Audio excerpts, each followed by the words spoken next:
Welcome to the I Love Coaching podcast, the show where we help coaches, entrepreneurs, and leaders build businesses that create massive impact.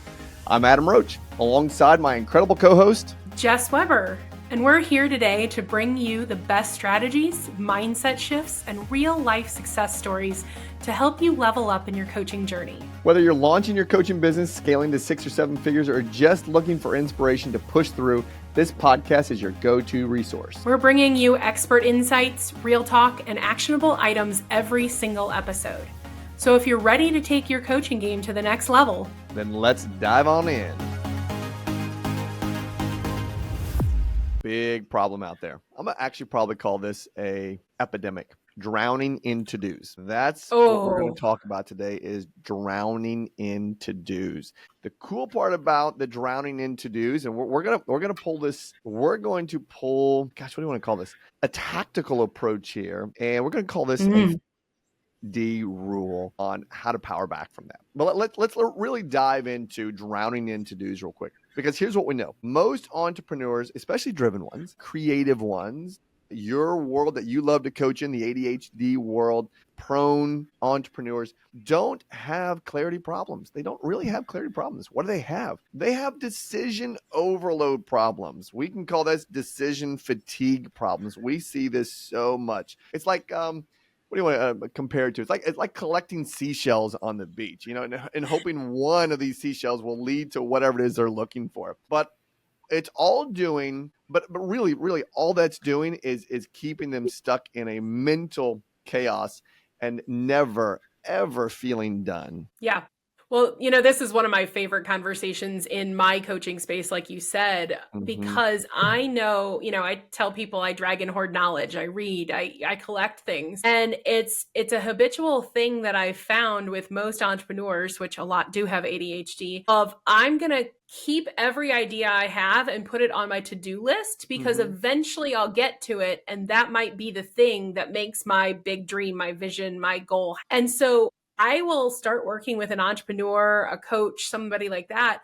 And I'll be like, hey, what's your to-do list look like? And they're like, well, there's 247 things on it. And I'm like, heart attack. I think of the old Sanford and Son, like he would act like he was having a heart attack all the time. But it's one of those things where they sit there and they make this list longer and longer and longer. And they'll be like, well, I prioritized it. I moved the top 3 things up or something like that. But I'm like, you literally will never get that list done. And Right. So what I've learned is that you really need to have this 3D approach that we're going to talk about with every idea that pops into your head to keep that list from growing to 247 or 127 or whatever chaotic and stressful number it probably is right now. Yeah. And it's a real thing, though. Decision fatigue is a real thing. If you are constantly in this space, well, let's just back up. How do you know you're in decision fatigue? You're tired of making decisions. It's pretty simple. You know you're in a decision fatigue when it's like, oh my gosh, I have to make another decision. Now, let's have some fun with that. This can show up anywhere, right? And what I mean by anywhere, it's like, honey, what do you want to have for dinner? I don't care. You decide. No, seriously, what do you want to have? If I make one more decision today, I'm probably going to strangle someone. That's being silly. But in the same breath, decision fatigue is all around us. And a lot of it stems from what we're going to share here with these 3Ds that you're currently not doing. Yeah. And these are so simple and yet so powerful, Jess. And not only is it decision fatigue in that, but it might even impact your executive function levels. So yes.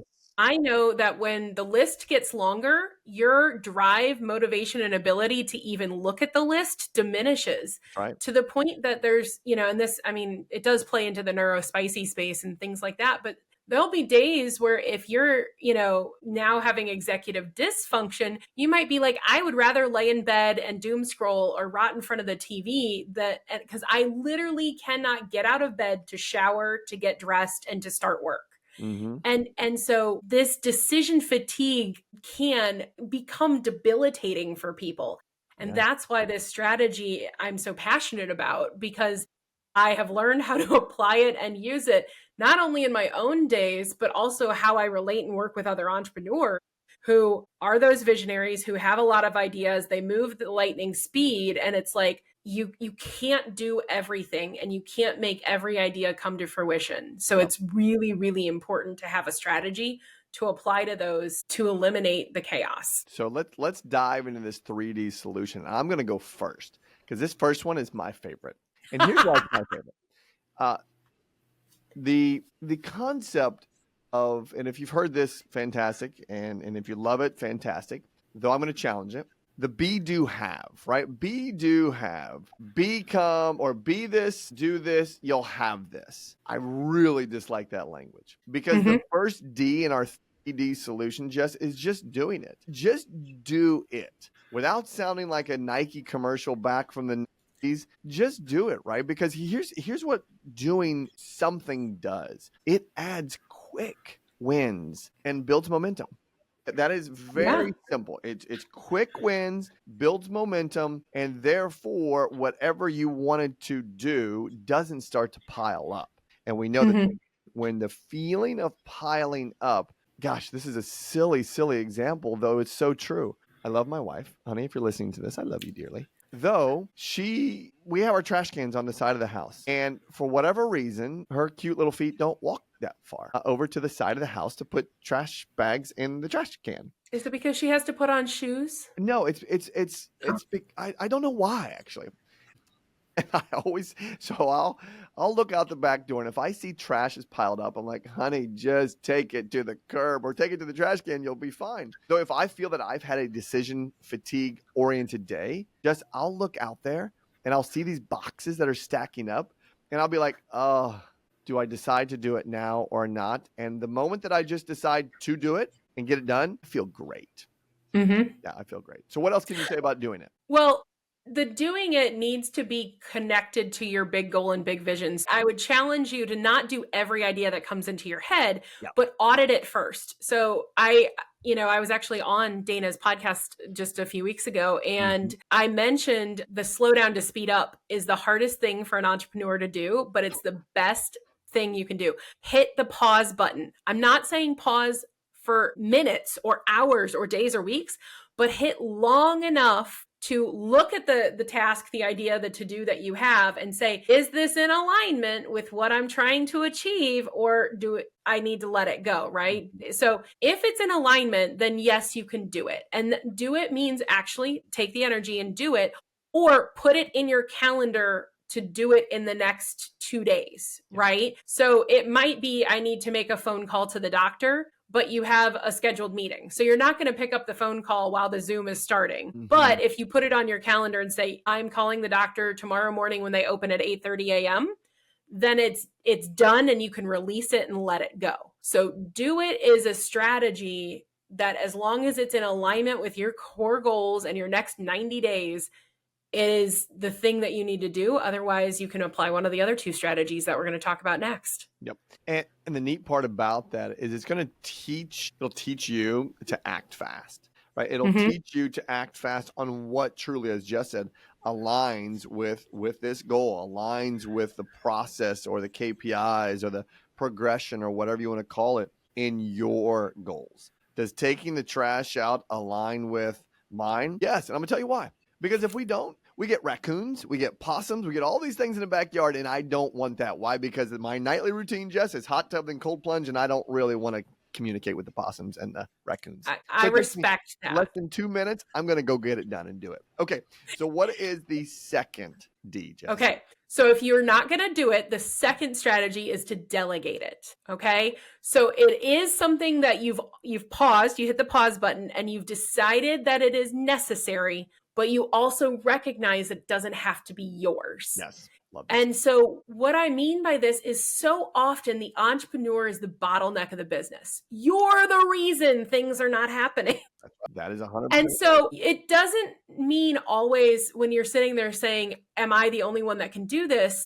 Or is it the one that I'm just used to doing it? If you have a team, figure out what you can hand off. If you're a solo entrepreneur who doesn't have a team, figure out what you can hand off to technology, to AI, to a independent contractor that is in your world as a virtual assistant or something like that. So define what's to be done by you, and that can stay in the do category. And anything that has to be done that doesn't have to be done by you, you should be delegating and doing it quickly and efficiently. Yep. I love that. And then put a deadline on it, right? Put a deadline yes. on whatever you're delegating. Put a deadline, put a hard stop to this. Another quick story. I won't let the cat out of the bag, though someone in my world is writing a book. And the book had been on their mind for a while. And then the publisher and editor was like, you have to have this done in 2 weeks. And 2 weeks was like, holy cow. Okay, I'm going to go do it. And I'm going to delegate everything else off of my plate so I can hit that deadline. So if you're delegating something, put a timeline on it.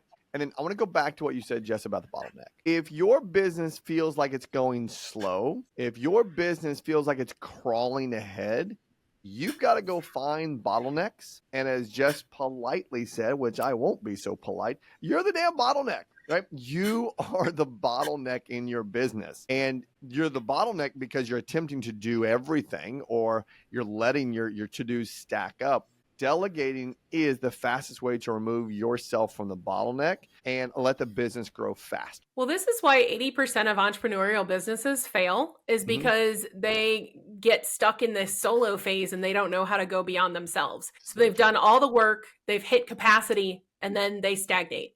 And so delegation is an art. It's a lesson in leadership. It's an opportunity for influence. It's all of these things that you need to practice. And that's why I say you can start with AI. You can start with a tech tool before you start with a person, and just start learning to audit what do you have to actually do versus what you don't have to do, even though it still might need to be done. Yep, that's good. All right, let's go to the third D. The third D is fun. This is a space where, gosh, Jess, in a to-do list, as it piles up, we may think that we have to do it all. We may think that we can delegate, but maybe sometimes we do and sometimes we don't. I don't know how frequently entrepreneurs think of this next one, though it is massively important. And that's drop it or delete it, right? Is if you have a stack of to-dos that you are feeling overwhelmed by, you realize you can actually kick some of them to the curb. You can get rid of them by just dropping them, but you have to be intentional in this space. If it's noise, if it's your ego, if it's any of those, you got to say, okay, maybe I shouldn't be doing this and let me drop it. For sure. Just because it's a good idea doesn't mean you have to bring it to fruition. And that's where I think the visionary people struggle the most, is because they've built something on a good idea and they know the power of a good idea. And so they don't want to let a good idea go. That's right. Oh, yeah. I mean, I have, well, you can tell stories here, Jess. I have a great idea, what feels like every 60 seconds sometimes. And I had this really good idea. I think I was reading the Science of Scale book about measuring people's ability to get stuff done on their calendar, right? And I mapped this whole thing out. I was on an airplane, and I think I sent it over to you, and I actually sent it to a programmer. And you were like, yeah, that's cute. I said, no, this is going to be game changing. This is so good. And you were like, yeah, no, it's really cute, though. I think that we have higher priorities. And I was like, that's great, though this can be the next priority. And you're like, yeah, no, it's really good. And then when it comes to getting stuff done, we totally dropped it on purpose because it wasn't in alignment. But again, my point is, very similarly, visionaries have great ideas all the time. Well, yeah, great ideas are great, but it doesn't mean that they're going to make the goal great. It doesn't mean that your influence, your impact in the world, your significance to society is great. And I think all of that is that perspective that people really struggle with because, like you said earlier, it's ego, it's obligation, it might even be guilt. I owe it to somebody, right? And so we struggle to let go and delete ideas. And I know too many people who have idea lists that are as long as their to-do list, if not longer. And it's like, it's okay to delete the damn thing. Just because you had the thought doesn't mean you need to retain the thought. And that's one of those things that so many people are afraid of, is they're like, if I don't hold on to it, then somebody else is going to have it, or the world isn't going to have it. And that it goes back to ego in a lot of ways, of I want to be the one that had it first, that did it first, that owned it, that created it, whatever. And it's like, no, if the world is meant to have it, it's going to happen. Because honestly, there's nothing new under the sun. And so it's like, trust that the thing that you're currently doing is the biggest and best use of your time, energy, and effort, and let the other stuff go. So alignment here is honestly the biggest filter for you. I think about this from the standpoint of I've got a green thumb. I think I love to plant in my shade garden. I love to plant in front of our house. This year I ripped out our like 30-year-old shrubs and put some really cool new little shrubs, and even put up, I think 9 or 10 hydrangeas, beautiful limelight hydrangeas. But here's the thing. If I want those to look good next year, I got to prune them. I've got to delete part of what's already beautiful right now, that if I don't, they're not going to be pretty next year. They're not going to grow the way that they need to. And so in the context of what we're talking about here is deleting something or dropping something, is sometimes you got to prune your to-do list for other things to grow. And if it's not in alignment with the vision of what you're looking to do, drop it, cut it, right? Cut it. I want those to be beautiful next year. And if I don't prune them, it's not going to be beautiful. So therefore, it's not going to be in alignment. I love that. Well, I mean, honestly, what people need to do strategy-wise is swap out your to-do list for a success list. Define success of the goal and pick the 2 or 3 priorities that are going to make that happen. And then anything that goes on your calendar or your checklist for the day needs to be in alignment with that, and let go of the massive to-do list. So good. Because honestly, the more you write down, the less you're going to act. Very true. So it shouldn't be a list that you live by. Yeah. Success list, Jess, is so good. And those that are intentional, those that are really focused on their clarity on what they're looking to do. Yeah, I understand you all that there's a lot of moving parts in our lives. There's a lot of moving parts in your business. There's a lot of moving parts in your family, whatever it is. And yeah, that's a true statement, though. You do have to get very intentional with what are you doing? What are you delegating? And what are you deleting, right? What are you just removing? And the faster you can do that, the faster you will grow as a whole. I'm just going to leave it at that. The faster you do this, the faster you'll grow. Yeah, exactly. Clarity isn't about doing everything or remembering everything. It's about owning what really matters, right? Because your brain, no matter how fast it is, it's not meant to be a storage bank, a memory unit. It's meant to be a decision machine.